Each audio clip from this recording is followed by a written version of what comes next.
दोस्तों नमस्कार, Kaushambi teachers academy में आपका स्वागत है। दोस्तों, आज की ये क्लास यूएस पेडागॉजी से संबंधित है। यदि आप इसके पहले की क्लासेस ना देखे हों तो प्लेलिस्ट में जाएं और सारी क्लासेस देख लें, ताकि आगे के प्रश्नों को हल करने में कोई भी समस्या ना हो। और यदि आप इस चैनल पर नए हैं तो हमारे चैनल को सब्सक्राइब कर लें, ताकि रोजाना क्लास की अपडेट आपको मिल सके। तो दोस्तों आइए आज की क्लास हम लोग स्टार्ट करते हैं। तो आज की क्लास जो है 33 क्वेश्चन से है। 33 क्वेश्चन कहे क्या रहा है दोस्तों, इसके पहले के क्वेश्चन हम पिछली वीडियो में बातें कर चुके थे। तो आज हम 33 से स्टार्ट करते हैं। निम्नलिखित में से कौन सा युग्म सुमेलित नहीं है, यानी नेगेटिव हमें इसमें छापना है, कौन सा युग्म जो है सुमेलित नहीं है। तो इसमें पहला दिया गया है मेगास्थनीज चंद्रगुप्त मौर्य के शासनकाल में आया था। बी दिया, दूसरा नंबर दिया फाहयान चंद्रगुप्त विक्रमादित्य के शासन के समय में आया था। तीसरा वेन-सांग हर्षवर्धन के समय में आया था। चौथा इब्न बतूता जो है अकबर के समय में आया था। तो इसमें कौन सा सुमेलित नहीं है, तो पहला जो सही है मेगास्थनीज जो है चंद्रगुप्त मौर्य के समय में भारत आया था। फाहयान चंद्रगुप्त विक्रमादित्य के समय में भारत आए थे। उसके बाद वेन-सांग हर्षवर्धन के समय में आए थे। जो इब्न बतूता है ये अकबर के शासनकाल में नहीं आया था। ये जो है मोहम्मद बिन तुगलक के समय में भारत आया था और ये अफ्रीकी देश मोरक्को का निवासी था। तो यही हमारा गलत है, तो ये चौथा ऑप्शन हमारा राइट हो जाएगा। 33 का जो है चौथा ऑप्शन हमारा सही हो जाएगा। उसके बाद 34 क्वेश्चन, अल-बरूनी उज़्बेकिस्तान का निवासी था। यह किस के साथ भारत आया था, यानी किसके साथ भारत आया था। अल-बरूनी जो है उज़्बेकिस्तान का निवासी था। यह किसके साथ भारत आया था। पहला मोहम्मद गोरी, दूसरा महमूद गजनी और फिर तीसरा मोहम्मद बिन कासिम, चौथा इब्न बतूता। तो ये अल-बरूनी जो है उज़्बेकिस्तान का निवासी था। वो किसके साथ भारत आया था, तो ये किसके साथ भारत आया था, तो ये जो है मोहम्मद गजनी के साथ भारत आया था। तो 34 का हमारा दूसरा ऑप्शन राइट हो जाएगा। उसके बाद 35 क्वेश्चन देखते हैं। अल-बरूनी अल-बरूनी की पुस्तक का क्या नाम है। अल-बरूनी की पुस्तक का क्या नाम है, तो अल-बरूनी पुस्तक का नाम पहला ऑप्शन दिया है किताब उल हिंद, दूसरा रेहड़ा, तीसरा इंडिका, चौथा इनमें से कोई नहीं। तो अल-बरूनी की पुस्तक का क्या नाम है, तो अल-बरूनी का पुस्तक का जो नाम है वो किताब उल हिंद नाम है। तो 35 का पहला ऑप्शन हमारा राइट हो जाएगा। उसके बाद 36 क्वेश्चन देखते हैं। 36 क्वेश्चन, कौन सा यात्री नालंदा विश्वविद्यालय में अध्ययन के लिए आया था। तो वो कौन सा यात्री था। पहला मेगास्थनीद आया था, या फिर फाहयान आया था, या फिर वेन-सांग आया था, या फिर बारसोसा आया था। तो कौन सा यात्री था जो नालंदा विश्वविद्यालय में अध्ययन के लिए आया था, तो नालंदा विश्वविद्यालय में अध्ययन के लिए वेन-सांग आया था, वो जो कि चाइना का निवासी था। ठीक, तो ये वेन-सांग जो है नालंदा विश्वविद्यालय में अध्ययन के लिए आया था। तो ये कहाँ का निवासी था, ये चाइना का निवासी था। तो 36 का हमारा तीसरा ऑप्शन राइट हो जाएगा। उसके बाद 37 क्वेश्चन मिलाने के लिए कह रहा है सूची 1 सूची 2 यात्री और उससे संबंधित देश। तो इसमें 37 क्वेश्चन में मिलाना है हमको। तो 37 क्वेश्चन में इब्न बतूता जो है वो कहाँ से आया था, तो इसको हमको मिलाना है। तो ये जब मिलाएंगे इसको 37 में, तो ये इब्न बतूता है, फिर मोरस्को है उधर, फिर वेन-सांग, फिर चीन, फिर मेगास्थनीज यूनान, फिर फाहयान, फिर चीन। तो इसमें मिलान करना है आपको। तो मिलान करके आप बता सकते हैं। तो इसमें ऑप्शन दिए गए हैं, ऑप्शन अगले में है, तो इसको हम यहाँ मिला लेते हैं, वहाँ ऑप्शन हम लोग सही कर लेंगे। तो इसमें 37 क्वेश्चन है ना, 37 में मिलाते हैं हम लोग। 37 का जो है इसमें सीधे सीधे दिया गया है। इब्न बतूता मोरक्को का निवासी था, वेन-सांग चीन का निवासी था, मेगास्थनीज यूनान का निवासी था और फाहयान जो है चीन के निवासी थे। तो इसमें सीधे सीधे मिला हुआ है, ये आपको कन्फ्यूजन करने के लिए केवल दिया गया था बस। तो 1 2 3 4 जिसमें ऑप्शन में होगा वही हमारा राइट आंसर हो जाएगा। तो देखते हैं, ये 1 2 3 4 पहले ऑप्शन में है, तो पहला ऑप्शन हमारा राइट हो जाएगा। तो 37 का हमारा पहला ऑप्शन राइट हो जाएगा। उसके बाद निम्नलिखित में से कौन सा ऊर्जा का वर्गीकरण सही है। ऊर्जा का वर्गीकरण कौन सा सही है। पहला नवीकरणीय व अनवीकरणीय, दूसरा परंपरागत व गैर परंपरागत, तीसरा ए और मतलब कि ए और दो दोनों, चौथा उपरोक्त में से कोई नहीं। तो इसमें से बोला था निम्नलिखित में से कौन सा ऊर्जा का वर्गीकरण सही है। तो कौन सा ऊर्जा का वर्गीकरण सही है, नवीकरणीय और अनवीकरणीय, ये भी सही है, और परंपरागत और गैर परंपरागत भी सही है। तो हमारा तीसरा ऑप्शन जो है राइट हो जाएगा। तीसरा ऑप्शन में कह रहा है ए और बी, या ए और एक और दो दोनों। तो 38 का तीसरा ऑप्शन हमारा राइट हो जाएगा। उसके बाद 39 क्वेश्चन, निम्नलिखित में से कौन सा युग्म ऊर्जा के परंपरागत स्रोत को सही बताता है? ऊर्जा के परंपरागत स्रोत को जो सही बताता है उसको हमको छांट के बताना है। तो 29 में पहला ए नंबर दिया है कोयला पेट्रोलियम, बी में दिया है प्राकृतिक गैस पेट्रोलियम, सी में दिया है द्रवित पेट्रोलियम गैस संपीड़ित प्राकृतिक गैस। अब इसमें दिया गया है कूट में केवल ए सही है या केवल बी सही है या ए बी सही है या फिर ये सभी सही हैं। तो इसमें से कौन सा सही हो जाएगा? तो दोस्तों ये कौन सा ऊर्जा का परंपरागत स्रोत, ये सभी ऊर्जा के परंपरागत स्रोत हैं। कोयला पेट्रोलियम, प्राकृतिक गैस पेट्रोलियम, द्रवित पेट्रोलियम गैस, संपीड़ित प्राकृतिक गैस। तो हमारा जो चौथा ऑप्शन है, ये चौथा ऑप्शन हमारा राइट हो जाएगा। उसके बाद देखते हैं 40 क्वेश्चन। 40 क्वेश्चन निम्नलिखित कथनों पर विचार करना है, यानी 2 कथन दिए हमको विचार करना है। कोयला पेट्रोलियम और प्राकृतिक गैस जीवाश्म ईंधन है। फिर बी में दिया है ऊर्जा के स्रोत से हमें लंबे समय तक ऊर्जा मिलती है। उपरोक्त में से कौन सा कथन सही है? केवल ए सही है कि केवल बी सही है, केवल या तो फिर ए और बी दोनों सही है, फिर ना तो ए और ना तो बी सही है। तो इसमें से क्या कह रहा था? निम्नलिखित पर विचार करना था। कोयला पेट्रोलियम और प्राकृतिक गैस जीवाश्म ईंधन है। और उसके बाद तो ये बात तो सही है, कोयला पेट्रोलियम और प्राकृतिक गैस जो होते हैं वो जीवाश्म ईंधन होते हैं। फिर बी नंबर में ऊर्जा के स्रोत से हमें लंबे समय तक ऊर्जा मिलती है, ये भी बात सही है। जैसे ऊर्जा का स्रोत हमारा सूर्य है, कितने दिन से हमको ऊर्जा पता नहीं कितने करोड़ों साल से मिल रही है, तो ये भी सही है।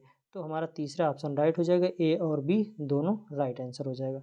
उसके बाद 41 क्वेश्चन, 41 में देखते हैं निम्नलिखित कथनों पर विचार इसमें भी करना है। ए नंबर दिया है जल विद्युत परियोजना से पर्यावरण संतुलन एवं पुनर्वास की समस्या भी आती है।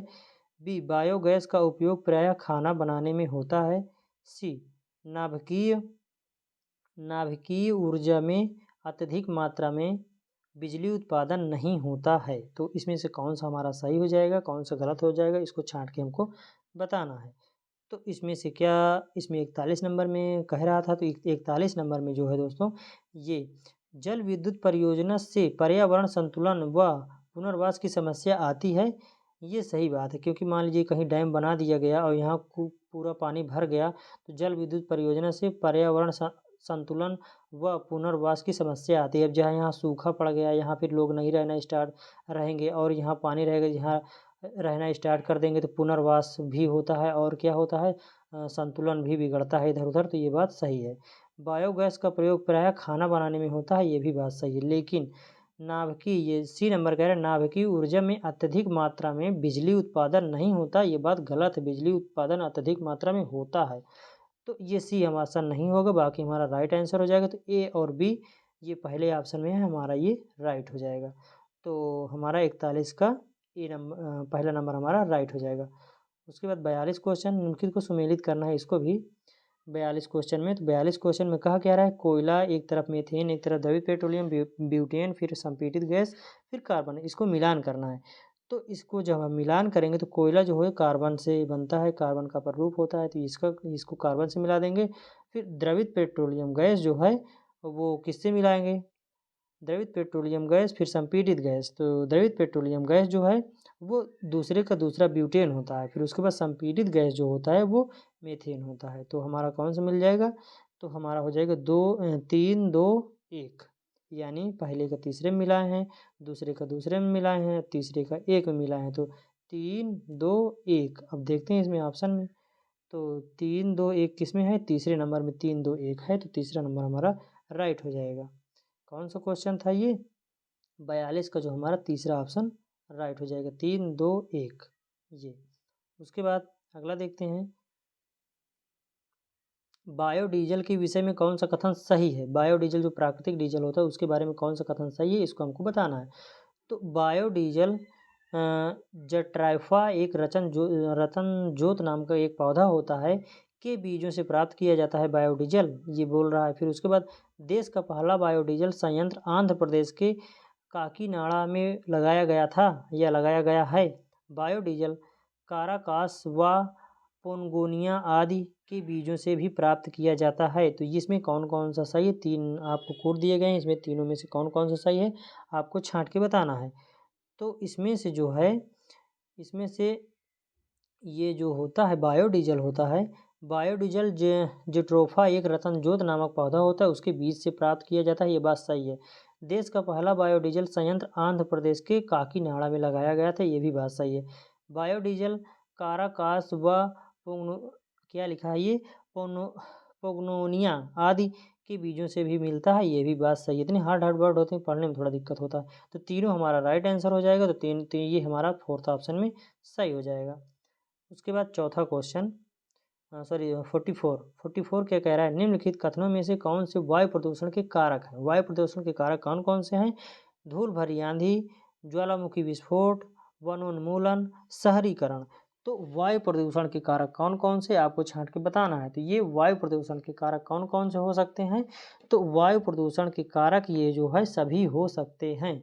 इन सभी के कारण हमारा पर्यावरण या वायु प्रदूषण होता है। धूल भरी आंधी के द्वारा, ज्वालामुखी विस्फोट के द्वारा, वनोन्मूलन के द्वारा, शहरीकरण के द्वारा भी वायु प्रदूषण होता है। तो ये क्या है, ये चौथा ऑप्शन उपरोक्त में से सभी राइट आंसर हो जाएगा। उसके बाद 45 क्वेश्चन, निम्नलिखित कथनों पर विचार करना है। वायु में अनचाहे कणों के मिलने से वायु प्रदूषण होता है। रिक्शा व ई रिक्शा जैसे वाहनों के प्रयोग से वायु प्रदूषण को कम किया जा सकता है। इसमें कौन सा विचार करना है आपको। फिर कथन जो दिया गया है, केवल ए सही है या बी सही है या ए बी सही या फिर इनमें से कोई नहीं सही है। तो इनमें से कौन सा सही हो जाएगा? तो इनमें से जो सही हो जाएगा वो ए और बी। दूसरा क्या दोनों सही है? देखते हैं। वायु में अनचाहे कणों के मिलने से वायु प्रदूषण होता है, ये बात सही है। रिक्शा व ई रिक्शा जैसे वाहनों के प्रयोग से वायु प्रदूषण को कम किया जा सकता है, ये भी बात सही है। ई रिक्शा और रिक्शा जो होते हैं ये स्वचालित होते हैं, बैटरी के द्वारा चलते हैं, इसमें कोई प्रदूषण नहीं होता, तो ये भी बात सही है। तो ए बी हमारा जिसमें होगा वही हमारा राइट आंसर हो जाएगा। तो तीसरे ऑप्शन में ए और बी है, तो हमारा 45 का तीसरा ऑप्शन राइट हो जाएगा। उसके बाद 46 क्वेश्चन देखते हैं। यहाँ से पिछली परीक्षाओं में आए हुए प्रश्न है दोस्तों। 46 क्वेश्चन कह रहा है, टूटता तारा उल्का है। या ये जुलाई 2011 में आया हुआ क्वेश्चन है। क्या कह रहा है? पहला, उल्काव जो पृथ्वी के वायुमंडल में प्रवेश करते ही आग पकड़ लेता है। दूसरा, एक समान गति से चलने वाला तारा है। तीसरा, एक चमकता पिंड जो वायुमंडल में एक समान गति से चलता है। चौथा, एक तारा जिसके एक सिरे पर पूंछ होती है। तो ये टूटता तारा के संबंध में कौन सा कथन सही है आपको बताना है। तो टूटता तारा के संबंध में उल्काव है। ये क्या है? एक उल्काव है जो पृथ्वी के वायुमंडल में प्रवेश करते ही आग पकड़ लेता है। जैसे मान लीजिए इसमें ये पृथ्वी राउंड अप करती रहती है और जैसे ही पृथ्वी की इन्वायरमेंट में आता है तो तुरंत आग पकड़ लेता है। तो यही है, यही टूटता तारा इसी को बोलते हैं। हमको कभी कभी रात में दिखाई भी देता है। तो उल्काव जो है जो पृथ्वी के वायुमंडल में प्रवेश करते ही आग पकड़ लेता है। पहला नंबर हमारा राइट हो जाएगा। 46 का पहला ऑप्शन सही हो जाएगा। उसके बाद 47 क्वेश्चन। 47 में कह रहा है, निम्नलिखित में से कौन सा चांद की सतह की विशेषताओं के विषय में सबसे अच्छा वर्णन करता है। चांद की विशेषताओं के बारे में सबसे अच्छा वर्णन कौन करता है, हमको बताना है। तो चांद की विशेषता के बारे में, हवा नहीं है, गुरुत्व नहीं है, समतल सतह है, या पानी नहीं है, पर्याप्त हवा है, उसके बाद ऊंचे पहाड़ हैं, या पानी नहीं है, गहरे खड्डर हैं, इसको खड्डा गड्ढा बोल सकते हो, ऊंचे पहाड़ हैं, या हवा नहीं है, गुरुत्व नहीं है, पानी नहीं है। तो चांद के विषय में कौन सा कथन सही है? चांद के विषय में कौन सा कथन सही है, तो इसको हम बताते हैं, देखते हैं चांद के विषय में कौन सा कथन सही। तो इसमें चांद के विषय में पानी नहीं है, चांद में पानी नहीं है, गहरे गहरे गड्ढे हैं और ऊंचे ऊंचे पहाड़ हैं। तो ये तीसरा ऑप्शन हमारा राइट हो जाएगा, 47 का तीसरा ऑप्शन। और बाकी क्यों नहीं सही हुए हैं उनको भी देख लेते हैं। हवा नहीं है, बात तो सही है। गुरुत्व तो नहीं है, ये भी बात सही है, लेकिन समतल सतह ये बोल रहा है, लेकिन समतल सतह नहीं है, वहाँ ऊंचे ऊंचे पहाड़ हैं। पानी नहीं है, ये बात सही है। पर्याप्त ऊंचे पहाड़ हैं, ये बात सही, लेकिन पर्याप्त हवा है ये वहाँ पे नहीं है, इसलिए ऑप्शन कट गया। हवा नहीं है, ये बात सही है। गुरुत्व नहीं है, ये बात सही है। पानी नहीं है, पानी नहीं है, ये बात सही है। हवा नहीं है, ये बात सही, लेकिन गुरुत्व नहीं बोल रहा है, लेकिन वहाँ पे गुरुत्वाकर्षण होता है। पृथ्वी से कम होता है लेकिन गुरुत्वाकर्षण होता है, 1/6 होता है, लेकिन वहाँ गुरुत्वाकर्षण पाया जाता है। तो चांद की सतह की विशेषता सबसे अच्छा वर्णन कौन करता है? तो सी नंबर, पानी नहीं है, गहरे गड्ढे हैं, ऊंचे पहाड़ हैं। तो सी नंबर हमारा राइट हो जाएगा, 47 का सी, यानी तीसरा। माउंट एवरेस्ट, माउंट एवरेस्ट एक भाग है, किसका एक भाग है? जुलाई 2013 में आया हुआ क्वेश्चन है। म्यांमार का एक भाग है, भारत का एक भाग है, तिब्बत का एक भाग है या फिर नेपाल का एक भाग है। तो माउंट एवरेस्ट जो है ये हमेशा क्वेश्चन कन्फ्यूजन में बना रहता है कि भारत का भाग है या फिर नेपाल का भाग है। तो माउंट एवरेस्ट जो होता है नेपाल का भाग होता है, माउंट एवरेस्ट नेपाल में ही है। आप ध्यान से इसको ध्यान दे लीजिए क्योंकि ये हमेशा कंफ्यूज करता है। तो 48 का जो हमारा राइट आंसर हो जाएगा वो फोर्थ ऑप्शन राइट हो जाएगा, नेपाल। ये भारत ऐसे है, नेपाल यहाँ है, ये तो ये नेपाल में ही है, ये भारत में नहीं है। तो 48 का हमारा चौथा ऑप्शन राइट हो जाएगा। उसके बाद 49 क्वेश्चन कह रहा है अल ब्रूनी कौन था। अल ब्रूनी कौन था इसके बारे में, वह एक यात्री था जिसने भारत के लोगों की संस्कृति का अध्ययन करने के लिए कश्मीर से कन्याकुमारी तक यात्रा की थी। या फिर अगला है वह एक क्या था, वह एक कुतुबशाही सुल्तान था जिसने हमारे देश में लगभग 40 वर्ष तक शासन किया। या वह अफगानिस्तान का एक व्यापारी था जो हमारे देश में मेवों के बाज़ारों का अध्ययन करने आया था। या फिर वह उज़्बेकिस्तान का यात्री था जिसने एक किताब लिखी थी जो हमारे देश के इतिहास के विषय में जानने में सहायक होती है। तो इसमें जो पहला ऑप्शन में दिया गया था अल ब्रूनी कौन था, यह एक यात्री था जिसने भारत के लोगों की संस्कृति का अध्ययन करने के लिए कश्मीर से कन्याकुमारी तक यात्रा की थी। ये बात बिल्कुल गलत है। ये मेगास्थनीज अल ब्रूनी जो था ये चीज़ नहीं किया था। फिर अगले ऑप्शन में क्या कहा गया है, यह एक कुतुबशाही सुल्तान था जिसने हमारे देश में 40 वर्षों तक शासन किया। ये भी बात गलत है, ये 40 वर्षों तक हमारे देश में शासन नहीं किया था। फिर उसके बाद वह अफगानिस्तान का एक व्यापारी था जो हमारे देश में मेवों को बाजार के अध्ययन के लिए आया था। या फिर वह उज़्बेकिस्तान का यात्री था जिसने एक किताब लिखी जो हमारे देश के इतिहास के विषय में जानने में सहायक है। तो यही हमारा राइट आंसर हो जाएगा 49 का फोर्थ। क्या वो जो है उज़्बेकिस्तान का यात्री था जिसने एक किताब लिखी थी जो हमारे देश के इतिहास के बारे में जानने का अवसर प्रदान होता है उसमें से। तो हमारा 49 का फोर्थ ऑप्शन हमारा राइट हो जाएगा। उज़्बेकिस्तान का निवासी था ये, या वह उज़्बेकिस्तान का यात्री था जिसने एक किताब लिखी थी जो हमारे देश के इतिहास में जानने के लिए वो क्या है थी मदद मिलता है। तो 49 का हमारा फोर्थ ऑप्शन राइट हो जाएगा। उसके बाद 50वां क्वेश्चन कह रहा है, 50वां क्वेश्चन दोस्तों ये वो सवाल से आधारित है, तो हम इसको एक वीडियो में अलग से ले लेंगे। जितने भी आज तक क्वेश्चन जो मैथ से संबंधित जो इन्वायरमेंट में आए हैं उसको हम अलग वीडियो बना देंगे ताकि उसमें समझने में आपको दिक्कत नहीं हो। अभी यहाँ कैलकुलेशन करेंगे फिर वीडियो लंबी हो जाएगी तो इसको स्किप करते हैं। उसके बाद 51 क्वेश्चन, अल ब्रूनी के विषय में सही कथन चुनिए। अल ब्रूनी के विषय में सही कथन चुनिए। ए, यह रेगिस्तान इलाके में है। बी क्या कह रहा है, अबू धाबी में पानी पेट्रोल से महंगा है।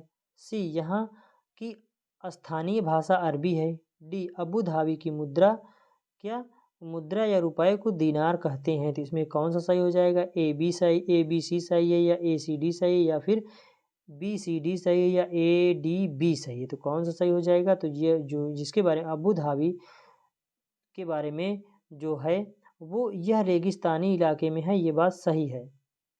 उसके बाद अबू धाबी में पानी जो है पेट्रोल से महंगा है, ये भी बात सही है।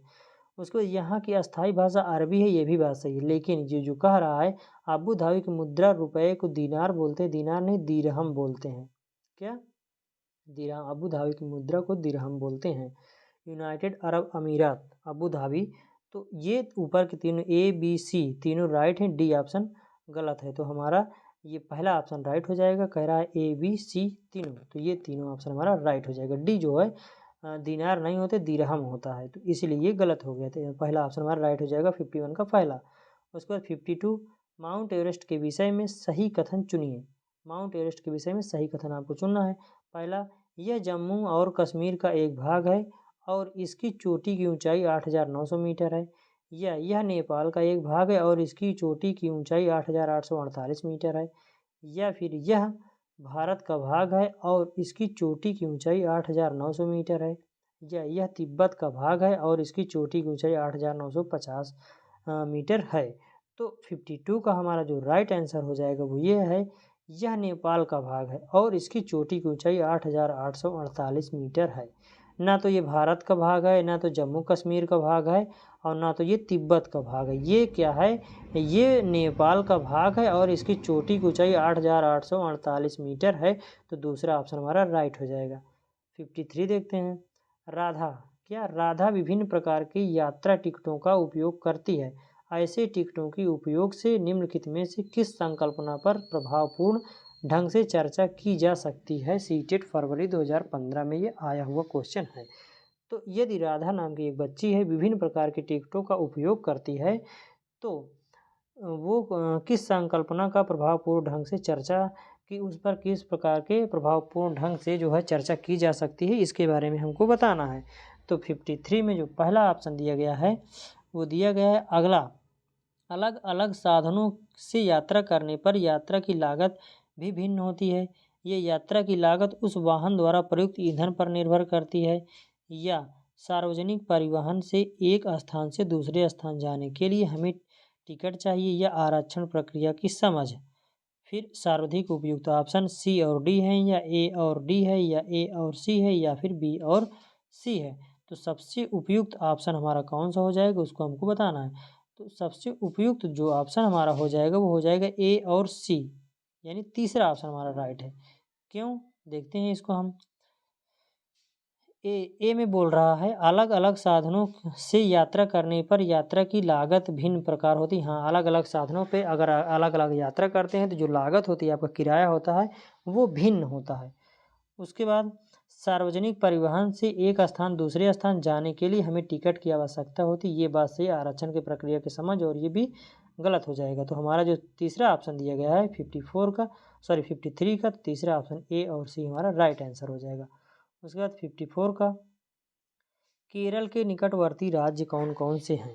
केरल के निकटवर्ती राज्य कौन कौन से, इसको हमको बताना है। तो केरल के निकटवर्ती राज्य पहला है तमिलनाडु और आंध्र प्रदेश, दूसरा कर्नाटक और महाराष्ट्र, तीसरा आंध्र प्रदेश और कर्नाटक, चौथा कर्नाटक और तमिलनाडु। तो केरल के निकटवर्ती राज्य जो हैं उसको हमको बताना है। तो केरल के निकटवर्ती राज्य कौन कौन से हो जाएंगे? तो केरल के निकटवर्ती राज्य कर्नाटक और तमिलनाडु हो जाएंगे। जैसे मान लीजिए यहाँ ऐसे भारत का नक्शा है, यहाँ पे केरल है, फिर यहीं कर्नाटक है, फिर उसके बाद यहीं क्या है, यहीं पास में जो है तमिलनाडु है। तो इसके निकटवर्ती राज्य कौन कौन से हो जाएंगे? कर्नाटक और तमिलनाडु, ये केरल के निकटवर्ती राज्य हैं। 54 का चौथा ऑप्शन हमारा राइट हो जाएगा। उसके बाद 55 देखते हैं। 55 प्राथमिक स्तर पर मानचित्रांकन सिखाने से विद्यार्थियों में निम्नलिखित में से किस कौशल को बढ़ावा मिलता है? साफ सुथरा रेखांकन का, या गणना और मूल्यांकन अनुमान का, या फिर माप के अनुसार चित्रण का, या फिर सापेक्ष स्थिति और दिशा का बोध होता है? प्राथमिक स्तर पर मानचित्रांकन सिखाने से शिक्षार्थियों में निम्नलिखित में से किस कौशल को बढ़ावा मिलता है? जब छोटे बच्चे उनको मानचित्र यदि आप सिखाएंगे, छोटे छोटे मानचित्र, ज़्यादा कठिन नहीं, आसान वाले मानचित्र यदि आप सिखाएंगे, तो बालक जो है सापेक्ष स्थिति और दिशा के बोध में उनको जानकारी होती है कि पूरब किधर है, पश्चिम किधर है, और उत्तर किधर है, दक्षिण किधर है, इस चीज़ के। और स्कूल के सापेक्ष उनका विद्यालय किधर, घर के सापेक्ष उनका विद्यालय किधर है, घर के सापेक्ष उनका मतलब कि जैसे दिल्ली के सापेक्ष पूछना, छोटे छोटे जो संकल्पनाएं हैं, जैसे बिहार किधर है, दिल्ली किधर है, छोटे छोटे जो बच्चे होते हैं, तो जो मानचित्रांकन दिखाने का हमारा मेन उद्देश्य होता है सापेक्ष स्थिति और दिशा की उनको बोध हो। तो 55 का हमारा चौथा ऑप्शन राइट हो जाएगा। उसके बाद 56 क्वेश्चन, गुरप्रीत एक बालक है, पहली बार रेलगाड़ी से नई दिल्ली से चेन्नई आया। अपनी रेल यात्रा में उसकी गाड़ी के द्वारा निम्नलिखित में से किस नदी को पार करने की संभावना नहीं है? यानी ये जो नदी दी गई हैं, इसमें जो गुरप्रीत नाम का बच्चा है या बालक है, वो जब आ रहा है दिल्ली से, कहाँ जा रहा है, वो चेन्नई जा रहा है, दिल्ली से चेन्नई गया है, तो वो कौन से नदी को पार करने की संभावना सबसे कम होगी? पहला दिया है गोदावरी, दूसरा दिया है गंगा, तीसरा दिया है कृष्णा, चौथा दिया है नर्मदा। तो गुरप्रीत जो है, मान लीजिए यहाँ पे दिल्ली है, ये भारत का नक्शा है, यहाँ पे कुछ दिल्ली है, और दिल्ली से सटा हुआ मान लीजिए जी ये यूपी का बेल्ट है, और उसको चेन्नई आना है, तो सबसे जो सबसे कम नदी क्रॉस करने का जो है वो कौन सा हमारा हो जाएगा? तो हमारा हो जाएगा ये गंगा नदी। क्यों? क्योंकि जैसे ही ट्रेन पे बैठेगा ऐसे चले जाएगा, और गंगा नदी यहाँ से यहाँ उत्तर प्रदेश होते हुए बंगाल की खाड़ी पे चली जाती है। तो ये गंगा नदी को पार करने का सबसे ज़्यादा कम उसको चांस होगा। तो 56 का हमारा दूसरा ऑप्शन राइट हो जाएगा। उसके बाद 57, हमारे देश में निम्नलिखित स्थानों में से कौन सा ठंडा रेगिस्तान कहा जाता है? जैसलमेर को, लद्दाख को, मेघालय को या फिर दार्जिलिंग को? तो सबसे ठंडा रेगिस्तान हमारे देश में जो होता है उसको लद्दाख को बोला जाता है। क्यों? क्योंकि यहाँ पूरे दिन पूरे रात चौबीसों घंटे बर्फ़ पड़ी रहती है, एकदम ठंडे से ये ठंडा युक्त होता है, इसलिए इसको ठंडा रेगिस्तान कहा जाता है। जिधर देखो आपको बर्फ़ ही बर्फ़ नज़र आती है, इसलिए इसको ठंडा रेगिस्तान बोला जाता है। तो 57 का हमारा दूसरा ऑप्शन राइट हो जाएगा। उसके बाद 58, तमिलनाडु के निकटवर्ती समीपवर्ती राज्य कौन कौन से? तमिलनाडु के निकटवर्ती या समीपवर्ती राज्य कौन कौन से, इसको हमको बताना है। तो तमिलनाडु, केरल, कर्नाटक और आंध्र प्रदेश, या केरल, गुजरात और कर्नाटक, या फिर आंध्र प्रदेश, गोवा, कर्नाटक, या फिर गोवा, कर्नाटक और केरल? तो कौन कौन से हो जाएंगे हमारे, तो आपको बताना है। तमिलनाडु के निकटवर्ती सबसे बड़ी बात, हमको तमिलनाडु पहले कहाँ है नक्शे में, इसको जानना पड़ेगा, तभी ये आंसर हमारा सही हो पाएगा। तो तमिलनाडु के निकटवर्ती राज्य जो हो जाएंगे हमारा, जैसे मान लीजिए ये भारत का नक्शा है, तो तमिलनाडु कहाँ है आपको तुरंत बता सकते। तमिलनाडु जो है वो यहाँ पे कुछ इस तरीके है। फिर उसके निकटवर्ती राज्य केरल, कर्नाटक और ये आंध्र प्रदेश। इसको आंध्र प्रदेश, तो ये तमिल है ही है। फिर उसके बाद ये केरल है, इसको केरल, फिर इसके बाद ये कर्नाटक। तो इसके निकटवर्ती राज्य कौन कौन से हो जाएंगे? तो केरल, कर्नाटक और आंध्र प्रदेश इसके निकटवर्ती राज्य हो जाएंगे। तो हमारा ये 58 का पहला ऑप्शन राइट हो जाएगा।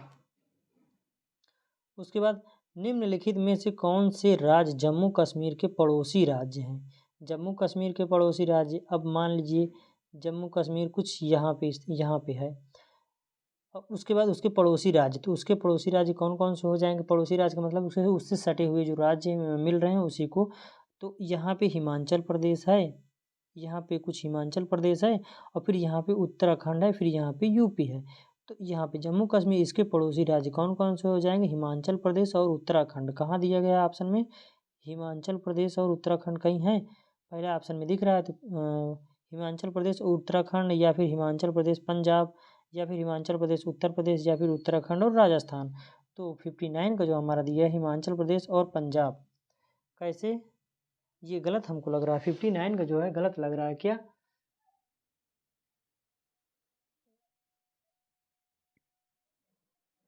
हाँ, सही है, सॉरी।